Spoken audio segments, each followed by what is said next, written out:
హైదరాబాద్ నగరంలో అతి వేగానికి ఎన్ని అడ్డుకట్టలేసినా కఠిన చర్యలు తీసుకుంటున్నా వాహనదారుల తీరు మారడం లేదు.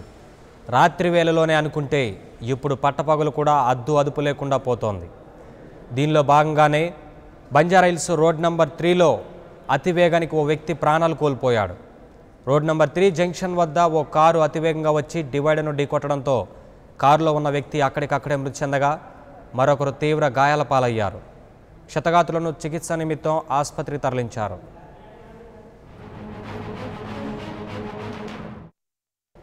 ఈ ప్రమాదానికి సంబంధించి మరింత సమాచారం మా కరెస్పాండెంట్ ఇన్నారెడ్డి అందిస్తారు. ఇన్నారెడ్డి, నవీన్, బంజారాహిల్స్ రోడ్ నెంబర్ 3లో మితిమీరిన వేగంతో వెళ్లి అతివేగంగా ఆ డివైడర్ ని కారు ఢీకొట్టిన సంఘటనలో ఒకరు మృతి, తర్వాత మరొకరు తీవ్రంగా గాయాలయ్యాయి. అయితే గతంలో చాలా సార్లు విశేషంగా మితిమీరిన వేగంతో వెళ్లిన ప్రమాదాలు చాలా జరిగే నేపథ్యంలో ప్రస్తుతం ఇప్పుడు మరో ప్రమాదం చోటు చేసుకుంది. బంజారాహిల్స్ రోడ్ నెంబర్ 3 జంక్షన్ వద్ద జరిగిన ఈ ప్రమాదంలో ఒకరు మృతి చెందగా మరొకరు తీవ్రంగా గాయాల పాలయ్యారు.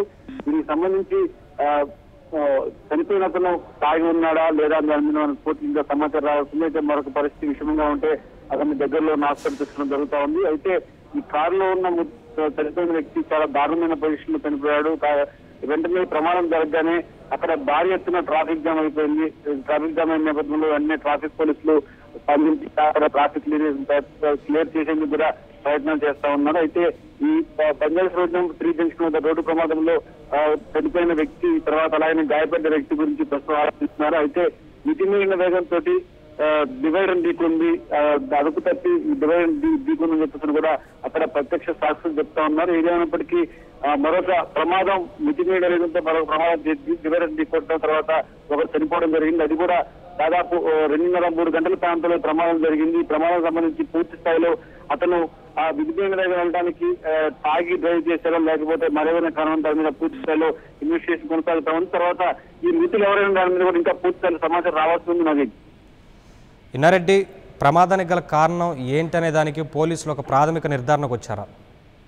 అక్కడ బంజారాహిల్స్ రోడ్ నెంబర్ 3 జంక్షన్ వద్ద జరిగిన ప్రమాదానికి సంబంధించి ఒకరు మృతి, మరొక తీవ్ర గాయాలైన నేపథ్యంలో ఒక అతను అక్కడిక్కడ చనిపోయాడు. ఇదంతా కూడా అక్కడున్న ప్రత్యక్ష సాక్షులు చెప్తున్న కథనం ప్రకారం మితిమీరిన వేగంతో వచ్చి డైరెక్ట్ గా ఢీకొంది అని చెప్పేసి ప్రత్యక్ష సాక్షులు చెప్తా ఉన్నారు. అయితే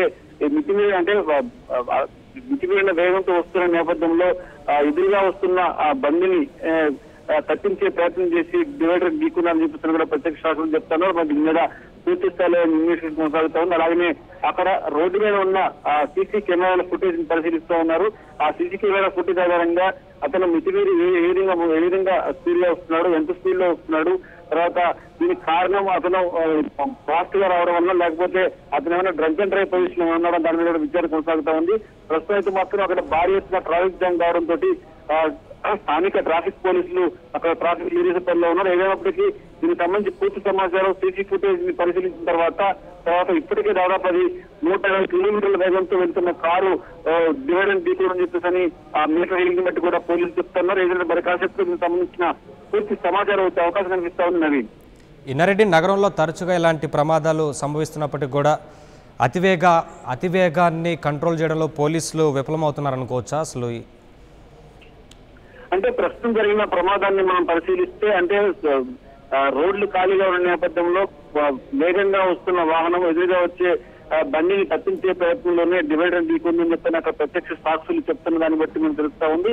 అలాగనే మరి మీటర్ రీడింగ్ అంటే యాక్సిడెంట్ జరిగి బోల్తా పడి దాంట్లో ఒక వ్యక్తి ఇరుక్కొని నుజ్జున్న ఒక వ్యక్తి పరిస్థితి చాలా చనిపోవడం, మరొక వ్యక్తి తీవ్ర గాయాలవడం చూస్తుంటే చాలా స్పీడ్ గా వస్తున్న వాహనం డివైడర్ ఢీకొందని చెప్పేసి కూడా చెప్తున్న పరిస్థితి. అయితే ప్రధానంగా అంటే గతంలో జరిగిన ప్రమాదాలు తర్వాత మితిమీరిన వేగంతో రావడానికి ప్రధాన కారణం అంతా కూడా ఇది డ్రంక్ అండ్ డ్రైవ్ పొజిషన్ లో ఉన్న వాళ్ళు ఎక్కువగా ఈ ప్రమాదాలకు కారణమయ్యారు. మరి ఇప్పుడు జరిగిన బంజారాహిల్స్ రోడ్ నెంబర్ 3లో జరిగిన ప్రమాదాలకు సంబంధించి కూడా అతను కూడా డ్రంక్ అండ్ డ్రైవ్ లో పొజిషన్ లో ఉన్నాడా లేకపోతే కారణం ఏంటి, దీనికి సంబంధించి సీసీ కెమెరా ఫుటేజ్ కూడా